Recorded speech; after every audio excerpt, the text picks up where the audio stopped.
በመጠበቂያው እጠብቅሃለሁ አትተወኝም ጌታዬ አምናለሁ መልካም በሚሏት በመቅደስ ስፍራ ስማኝ አምላኬ ስምህን ስጠራ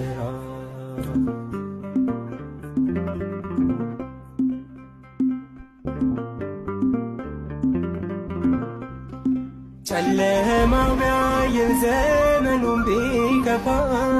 ባንተ በአምላኬ ነኝ አልቆርጥም ተስፋ በሥጋ ሐሳብ አይሆንም ያልኳቸው ፈቃድ ሲሆን ሆነው አየኋቸው